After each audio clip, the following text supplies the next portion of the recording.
Assalamualaikum and salam sejahtera everyone. My name is Muhammad Arif bin Salmi. Now I will present about performance analysis and sizing of battery for the rural standalone solar battery system. For the introduction, Malaysia have great geography location with average 1643 kWh per meter square for 1 year. Most rural places in Malaysia have standalone solar system to generate electricity for them. Standalone solar system does not connected to the grid, so the battery is used to store excess electrical energy generated by PV panels. However, the battery need to properly maintain to prevent PV performance drop. Next, they have two problems that has become up, which is lack of maintenance and overcharge. For the lack of maintenance, a battery storage system that not get a proper maintenance will shorten the battery lifetime. From that, state of health and state of charge battery are an important parameter that need to focus because the variable can influence efficiency rate and capabilities of our battery. For the overcharging cases will create unnecessary utility expense and will lead to the broken. The battery will degrade faster if the battery not properly controlled and maintained. The objective of this project is to identify the parameter that can describe the state of health of the battery. Next, to analyze the performance of the battery using actual battery charging or discharging profile. And lastly, to propose appropriate battery size for the standalone solar application for rural electrification. For the scope, the project is conducted only focused for 9 households of RH Mincin Longhouse at Sungai Pilar. Daily profile of gradient, module temperature and normalized load demand with 1 minute interval, and PV panel sizing and battery sizing determined for energy consumption of RH Mincin Longhouse at Sungai Pilar. For literature review, they have 3 methods. The first one is column counting and physiology. For the description, the lack of maintenance will cause the battery become overcharged. Overcharging and overdischarge will decrease life period and damage the battery.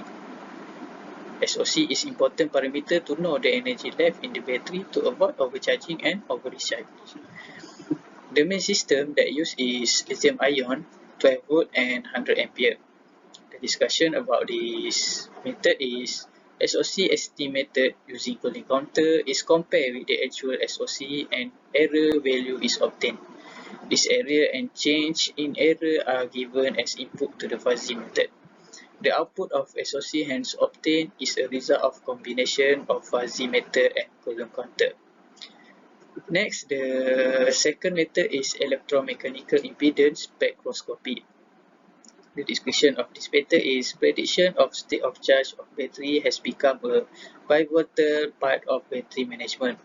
AC sinusoidal potential excitation with 5 to 50 mV. Apply frequencies range of 0.001 Hz to 100 kHz. The main system used is lithium ion with 4.2 volt and 1.25 ampere hour. The discussion about this method is obtain the parameter of the equivalent circuit, draw a curve which reflect the relation of parameter which varies with the state of charge. The frequency, phase angle and equivalent series capacitance are suitable parameter for predicting the state of charge value. The last method is Kalman filter. The description is estimate SOC value can avoid battery failures such as overcharge and overdischarge. State of charge estimation is important to ensure battery optimum operation and safety. The main system used is lead-acid battery, which is 12 volt and 7 ampere hour. The discussion is Kalman filter algorithm and open circuit voltage approach has been built to evaluate the state of charge for lithium battery with a maximum error less than 2%. Kalman filter method can estimate the real behavior of the battery and obtain an accurate estimation for the SOC. The first part for the methodology is flowchart of the project. This is a flowchart of the project that consists of data collection based on development of case study and actual profile for irradiance, model temperature, and normalized load demand. Next, the calculation of PV panel sizing, battery sizing, and daily load demand refer to the collection of data. After that, execute the simulation using the value of the value have been calculated and the actual profile of the irradiance, temperature, and load demand. If the simulation is not valid, so the process will refer to the calculation and execute the simulation again. If the simulation valid, that can proceed to analyze the result of SOC, PV power, PV voltage, PV current, battery voltage, and battery current. Lastly, is end of the process of project. For the block diagram, the purpose of this block diagram is to provide an initial knowledge of the process flow. Irradiation and model temperature will be used as input to the photovoltaic panel, which will generate electricity and provide it to the load consumption. Apart from that, the energy created is used to charge the battery. The battery purpose is to provide energy to the load throughout the night or on the cloudy day as a backup. There is three actual profile data have been selected, which is irradiance, model temperature, and load demand. Firstly, actual profile data for irradiance. Next, actual profile data for model temperature. Irradiance and temperature will be input for the PV panel in the simulation, while load demand actual profile will be input for the load section. From that, we can see the performance of PV and battery based on actual profile data. The result of calculation was demonstrated in this part consists of rural load demand, PV panel sizing, and battery sizing. The load consumption is calculated using energy consumption formula for a household, which is 2 kWh. However, the load that simulated in the simulation is for 9 households, which is 18 kWh. The total PV use is 28 panels that have been calculated use formula given.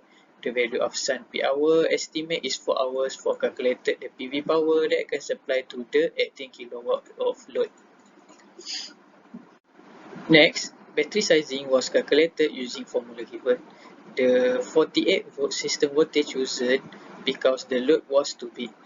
Then the SOC choose 30% because the SOC inverse of DOD. Refer previous research of DOD for RH Binti longhouse is 70%.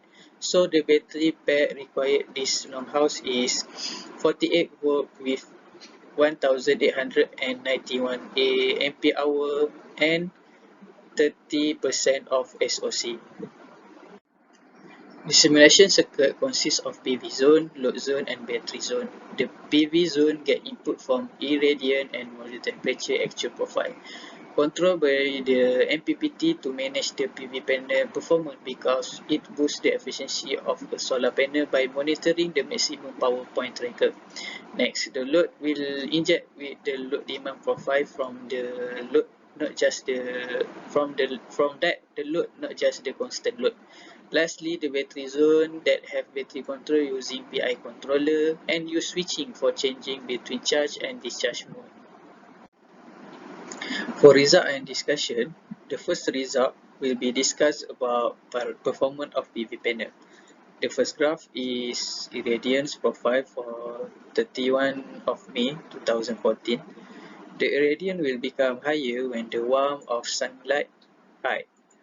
The irradiance show the maximum value is 997 watt per meter squared at 1 p.m. As a conclude, performance of PV panel is totally depending on the solar irradiation, and the higher PV panel exposed to the irradiation, the higher power consuming produced. Then the power of PV panel is shown considering the irradiance as input. The maximum power of PV panel is 3.93 kilowatt at 1 p.m. It shows that the power of PV will become higher when irradiance is higher, and PV cannot generate power when they have bad weather or rainy. Next, the voltage of PV panel show PV voltage profile begins to fluctuate after 7 am until 7 pm, and the maximum value is 91.76 volt.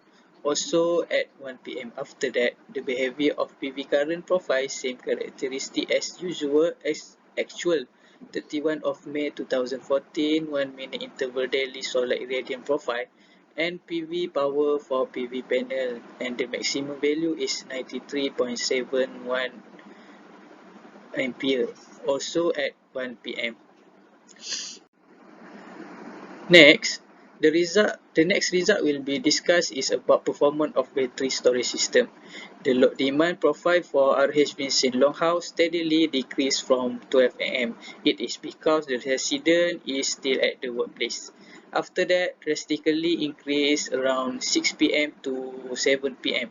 The achieved maximum value is 9.95 kilowatt. It is because for dinner's preparation as well as lamps and television. Then the load steady decrease after 7 pm because the users start going to the sleep. According to the behavior of Assoc for standalone solar battery system, discharge mode is at night and charging mode is all the daytime. When discharging, the value of Assoc dropped to 29.9995% and the battery voltage starts storing energy at 30.0005% Assoc during charge.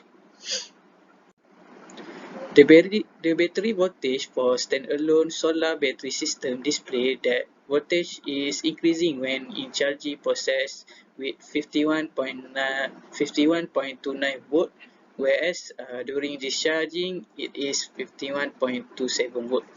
The voltage difference between the discharge and charge state is just 0.02 volt. It becomes a voltage system. It is because a battery system that maintains a more constant voltage will charge and discharge rate with high voltage efficiency. Next, the battery current range for standalone solar battery system during charging time is negative region, whereas during discharging it is positive. The result reveals the charging mode behavior profile fluctuates in the negative zone. It is because the PV panel irradiance input is not steady. The summary for performance of PV panel is consists of power, voltage and current are influenced by irradiance and module temperature. The power will drop same as irradiance, while battery and current of PV panel will drop or rise based on temperature coefficient that refer to the behavior of module temperature. Other than that, the maximum output of power, voltage and current for PV panel will produce if the irradiance is at peak value. Next, the summary for performance of battery storage system is battery will automatically change from charge to discharge for supplying the energy to the load when the night time or cloudy weather. They have smaller different value for battery voltage between charge and discharge, while the current will drop to negative region when in charging mode. The summary of overall result for state of health of battery show that the state of charge SOC is significant element in defining a system battery efficiency rates and capabilities. Then the battery capacity and life cycle can be estimated using SOC, and the use of battery become more secure and efficient when the battery capacity should always be inspected and perform proper maintenance. The summary of overall result for battery sizing for standalone solar application is use battery sizing of 48 volt with 1891 ampere hour and 30% of SOC. The SOC value estimated by the value of peak of charge, which is 70%, since the OD of battery is inverse of its state of charge. The value of SOC will be 30%. For the conclusion and recommendation, the conclusion is the objective 1, the parameter that can describe the state of health of the battery was successfully determined in rural standalone solar battery system. For the objective 2, the performance of the battery using actual battery charging or discharging profile was successfully achieved that can prevent overcharging problem occur. Lastly, objective 3, the appropriate battery size for the standalone solar application for rural electrification was successfully determined that can maintain battery lifetime from fast degrade. For the recommendation, the simulation part for the battery must design the battery sizing based on calculation battery sizing, comprises of the battery series and parallel connection. Next, Utilize load demand profile data to study battery performance over a lengthy period such as a week or a month. Use other controller to improve the voltage and current performance of the battery and PV panel. These are the list of reference have been used for this presentation. That's all from me. Thank you.